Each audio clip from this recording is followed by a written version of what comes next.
Welcome to Linux Matters, a podcast featuring three experienced open source professionals as they discuss the impact Linux has in their daily lives. This is episode 28, recorded on the 9th of April 2024, and I'm Alan. This week, I'll be explaining why I turned our logo upside down. I'm Mark, and this week I'll be discussing why I haven't migrated Plex to my new server. And I'm Martin. I'll be jumping directly to Z in the A to Z of modern Linux with a terminal productivity tool for everyone. I've been fixing the podcast RSS feed. What was wrong with it? That is a great question. Well, what was wrong with it is we had two of them. That was the problem. And there's a small backstory to this. But the first thing you need to know, the important takeaway from this is, if you look at your podcast player right now while you're listening to this show and the logo is upside down, our logo is upside down, then you're using the wrong RSS feed. And so what you should do is unsubscribe when you finish listening, unsubscribe, and then find the show again in whatever your podcast player is. And you should find one where the logo is the right way up. I'll tell you why in just a moment. But if your logo is the right way up already, everything's fine. But if the logo is upside down, go and find a new feed. So why did this happen? Well, you may or may not be aware that we are podcasting veterans, and we've had a couple of shows before this one. It started 16 years ago and about 29 days as we record this with the Ubuntu UK podcast. And that show ran for 7 seasons, and we hosted it on a Bitfolk VPS, MP3 files, OGG files. We did 4 different media files, large and small, OGG and MP3. It was stupid. And we also had a network of mirrors that we would send all these audio files to, and it was just a bit lunatic and complicated and very silly. So when we rebranded a few years later in season 8, we rebranded to Ubuntu Podcast. So we were no longer Ubuntu UK Podcast, and we got a new domain, ubuntupodcast.org. And for the seasons 8 to 13, we made some changes. And one of the changes we made was we dropped all the mirrors. So we hosted it all ourselves. We rationalized down from 4 different audio files. I think did we end up just doing one audio file, just MP3? Yes. We did.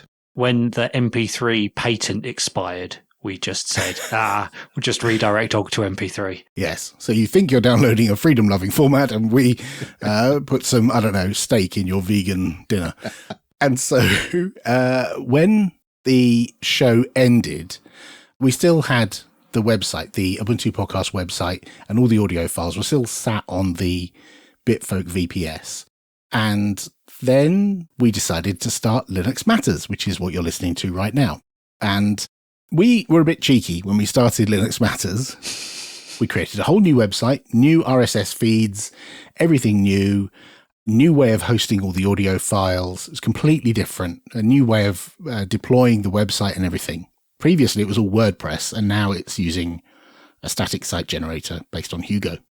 And we were cheeky because what we did was redirect the old Ubuntu Podcast RSS feed to the new Linux Matters one, because we figured that it's the same 3 people presenting the show talking about some of the similar kind of things, that our audience would be okay with that, just redirecting it. So if they, people are lazy and they leave their podcast subscriptions the same for years and years and years, and we thought they'll be fine and we'll just redirect them.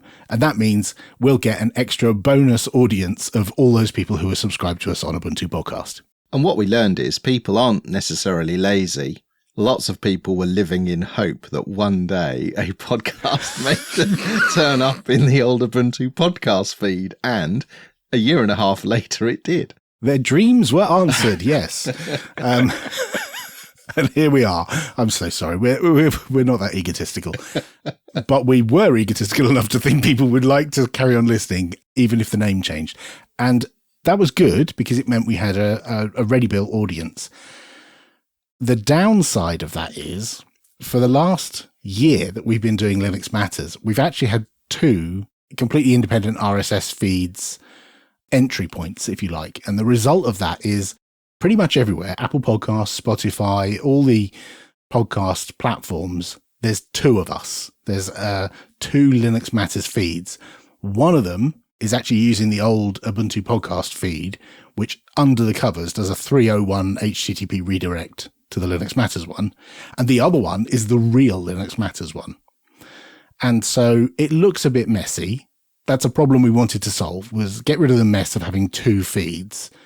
But also, at some point, we might want to shut that machine down, and we may not want to carry on paying for the Ubuntu podcast domain, and we may want to just archive it on archive.org. And so I made an executive decision over the weekend that I would fix this. And I think we have, mostly. The way I wanted to do it was draw attention to the fact that you're subscribed to the wrong feed. And we thought of a number of ways to do this. We thought maybe we could record an episode that only went out on that feed, a short one that said, alert, alert, you're on the wrong feed. But we thought that was a bit horrible. So instead, you get an upside down logo. And this message. Yes, and this very long message telling you to switch to the other feed. Now, the theory goes that there's now two feeds out there, one up the right way, the correct feed, and one upside down, the wrong feed. And at some point in the future, we will drop the old feed, and so it will eventually disappear off the internet. But we didn't want it to disappear without telling you how to migrate to the new one, because we value your ears, and so we wanted you to carry on listening. So in a nutshell, I did some editing of Nginx config files, and I've handcrafted a very special RSS file, a single XML file that sits on our server. And that XML file only holds this episode. If you subscribe to the old feed, you will only ever get this episode and no more. And so that's another incentive for you to unsubscribe from the upside down and subscribe to the right way up. Yeah. And so you put our logo through the upside down to net filter. Actually, I just did, I actually guessed the command line. Oh, get you. It was, convert, which is image magic. And then, the old file name minus rotate 180 and then a new file name. And that's it. And so a lot of the feeds right now, before this episode goes out, while we're recording this, a lot of the feeds still have both logos up the right way because it's all cached everywhere. Mm-hmm. The theory goes that when we publish this episode that you, dear listener, are listening to right now, the logo will be upside down. That's the theory. So yes, that's the story of what I did to deduplicate our RSS feed and logo all over the place. I hope it works. Linux Matters is part of the Late Night Linux family. If you enjoy the show, please consider supporting us and the rest of the Late Night Linux team using the PayPal or Patreon links at linuxmatters.sh/support. For $5 a month on Patreon, you can enjoy an ad-free feed of our show, or for $10 get access to all the Late Night Linux shows ad-free. You can get in touch with us via email, show@linuxmatters.sh, or chat with other listeners in our Telegram group. All the details are at linuxmatters.sh/contact. I have not been migrating Plex to my new server. Uh-oh. Oh dear. This was a deliberate choice. Oh. Okay. Phew. Yes. It's a roller coaster already. This wasn't because I failed to do so. I decided not to, and I shall explain why. Okay. So just to briefly recap on my new server setup, I have a new server running on a Wise 5070 thin client, which hosts various services in containers and has an Nginx web server, which acts as a reverse proxy, so each of them can be accessed by their own special subdomain. And Plex is still running like this, except instead of being a container on the same server, it's still on my old server. So you type in the domain for my Plex server, it goes to my new server and proxies to my old server. Fine. However, Plex's main purpose in my household is video streaming, and there isn't enough storage on my new server to store all of my video because I've got quite a big archive of legitimately format shifted media. Understood, officer. But as we discussed previously, because my old server draws a lot of power, my plan with this setup was that I don't have the old server on all the time. I just have it on when I need it. So what I wanted was a way of being able to turn it on when it's needed and have it shut down when it's not needed. But it also needs to be a way that is kind of family acceptable, because one of the reasons that we have this Plex server is so that we can play stuff on the TV in the lounge, often for my daughter, who is 4 years old and isn't going to be firing up a command line to type in Wake-On-LAN. And similarly, my partner isn't going to be doing that. She just wants to be able to press a button on the remote and have things happen. Not with that attitude, you won't. This is Abney and Teal and In the Night Garden on loop playback, I assume. Mainly it's The Secret Life of Pets, or Animal Film, as it's more commonly known in this household. So the way I've done this is in Nginx, if a service is not running, so if the server is off and you try and go there, the way that the proxy works is it generates an HTTP, I think it's a 503 or 504 error. It's a bad gateway is the name of the status. And in Nginx, you can have a custom error handler, which basically says, if you get this error code, serve another page instead. And what I've done is for the page it serves instead, it serves a PHP script. And that PHP script sends a Wake-On-LAN request to my old server and then basically displays a blank page which will refresh itself until it's available, at which point it'll show you the Plex page. But because of the way that the Plex client on the telly works is when you fire it up and it's, it knows about my Plex server, it will itself send an HTTP request and therefore it will activate the server. That's nice. Wicked. I would just like to say, for the benefit of the listener, when Mark said 503 custom error handler, Alan and I were both making faces indicating we knew where this conversation was going. Well, I kind of did. I wasn't sure if the answer was going to be a big page with a big button in the middle of it where you press the button or something. Yes. I was fully expecting there to be a Raspberry Pi and a big red button in the lounge that you hammer the button and it sends a Wake-On-LAN. But all of these things are great. And I think yours is more elegant, obviously. Yes, totally. This is the thing. I wanted this to try and be as transparent as possible. So you don't really have to know that anything's happening. You just have to know that you turn it on, you wait a minute and it appears. And how much did Alan's joy of PHP code influence your implementation of your custom error handler? Just generally, it's a case of PHP is what I know for doing pages like this. You could do it with Python, but I know less about setting up Python to serve a web page than I do setting up PHP to serve a web page, basically. Right.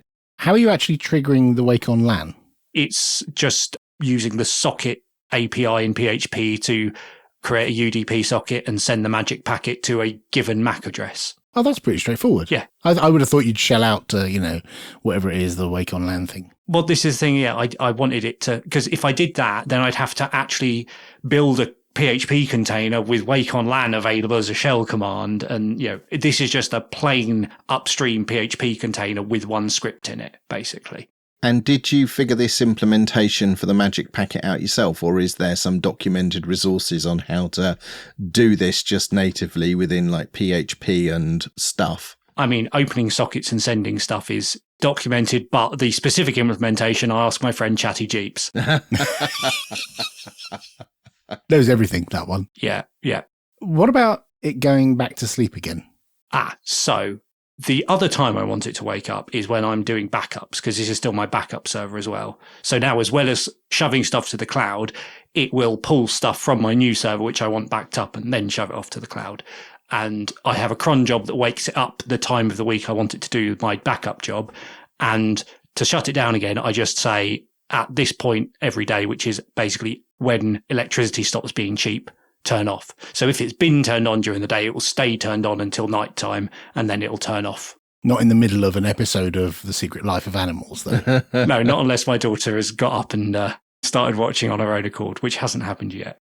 So this is a fabulous solution. I absolutely love it. But I did read with interest today that you can now get a 61.36 terabyte SSD. So you could have just shelled out some many tens of thousands of pounds for one of those and saved yourself, all of this PHP shenanigans. Yes. And think of all the power you'll save as well.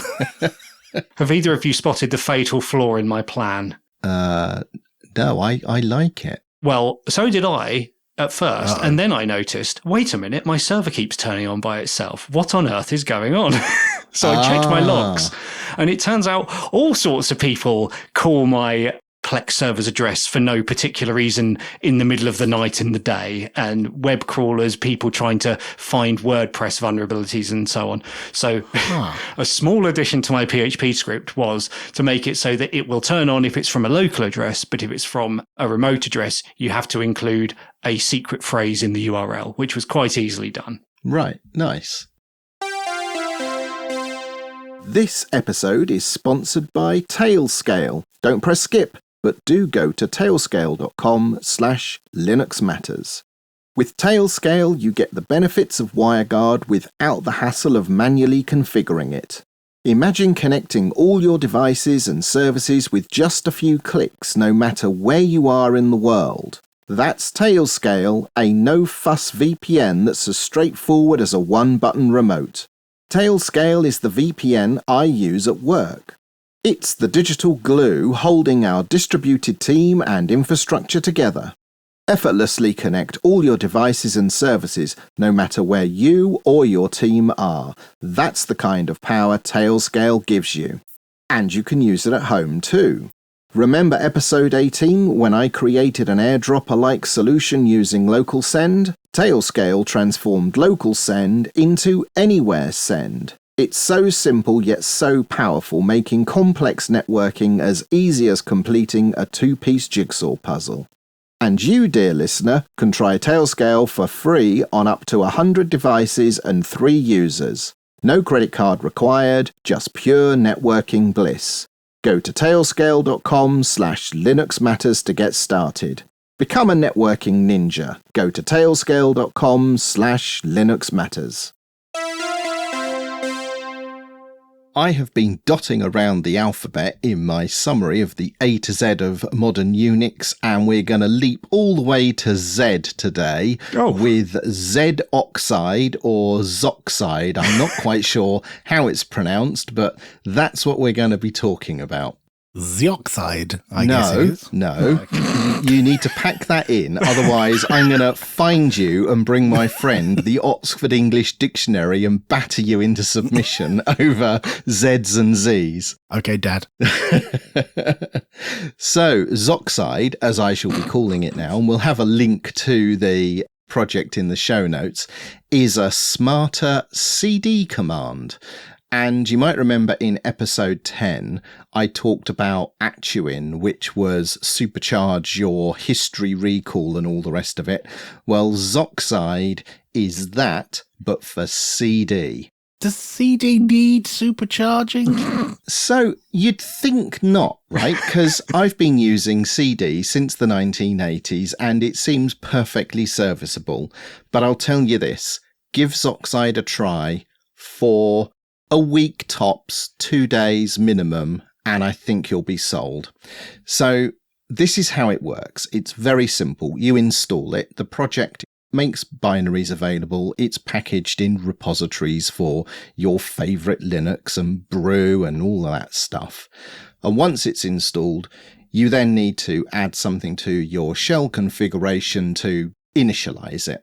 And then it's part of your shell configuration. That's all documented on the website. It's very straightforward. It's a one-liner in your shell config.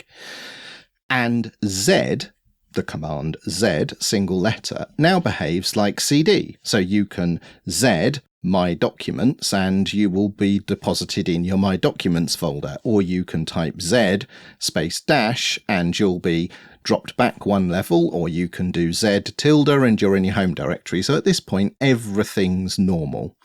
But once you start using Z to change directory, it builds this weighting system of where you were, where you change directory to, and how frequently you do this. And it calls this algorithm of weighting where you change directory to frequency, which is an amalgamation of frequency and recency.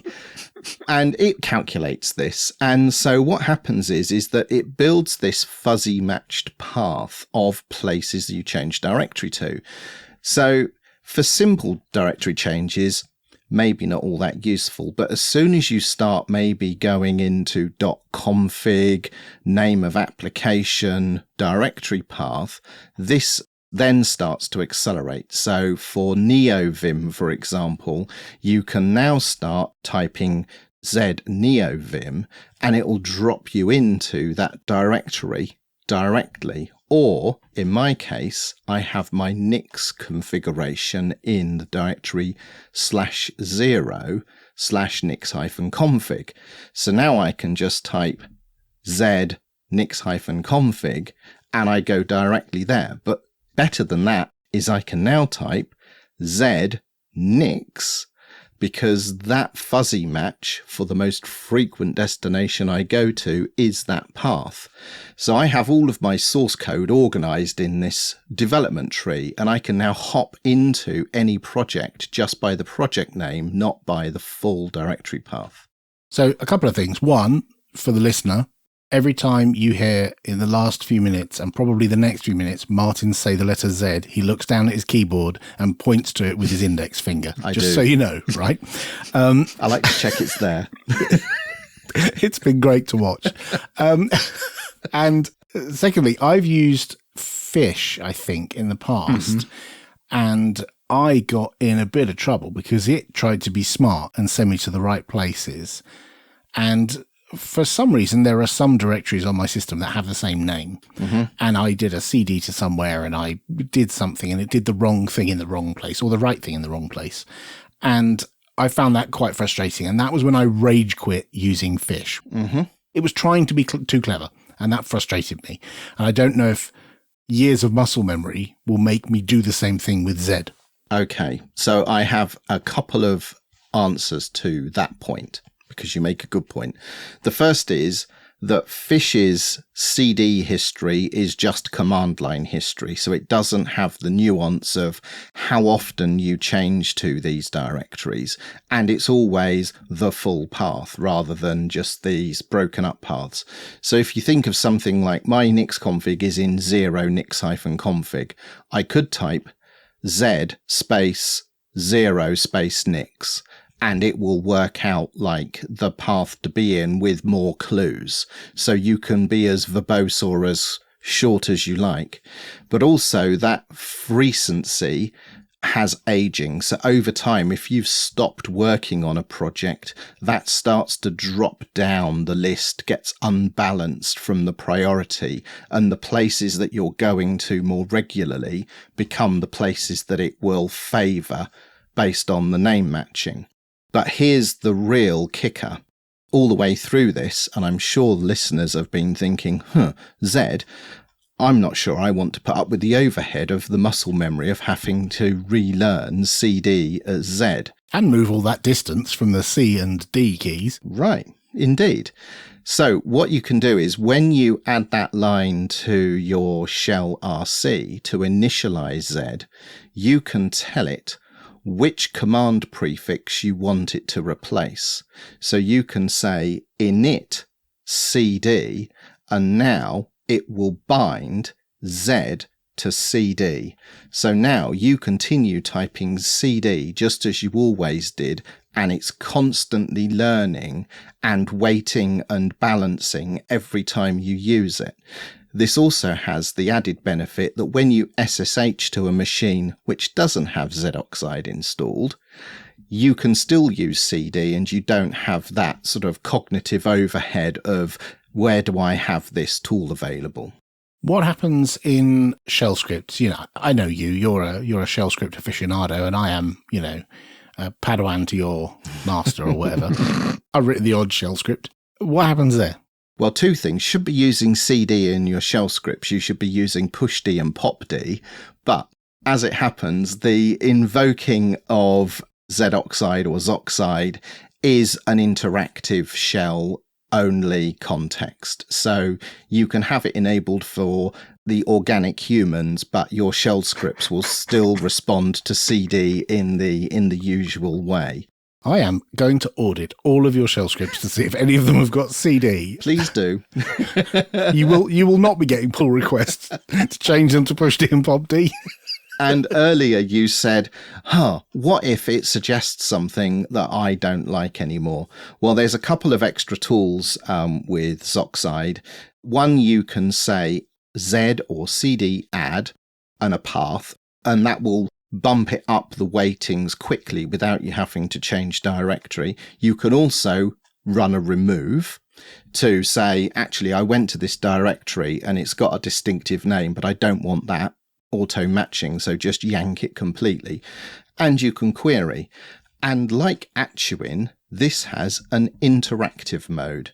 It does require an additional tool, FZF, to be installed. Yes. But if you now type ZI, or if you've bound to the CD command, CDI, you now get a ordered list, and you can actually do a visual navigation of this is all of the CD places I've been to. So if you've forgotten and you want a prompt to, I know I've got this project called Winkle somewhere, you can CDI, start typing Winkle and find it and jump directly in there. Superb. I think I might have to give this a try. After you mentioned Atuin, I've now got that on everything, although I don't have it up to date because I can't remember how I installed it, so I can't remember how to update it. Let me tell you about Nix. Well, I've recently discovered that someone is making a snap of Atuin, and I'm like, oh, brilliant. It solves the problem for me, not remembering how on earth I installed this thing. But that's just a personal Popey problem. So wonderful. Yep, I think Zoxide is something everyone can take advantage of, so give it a try.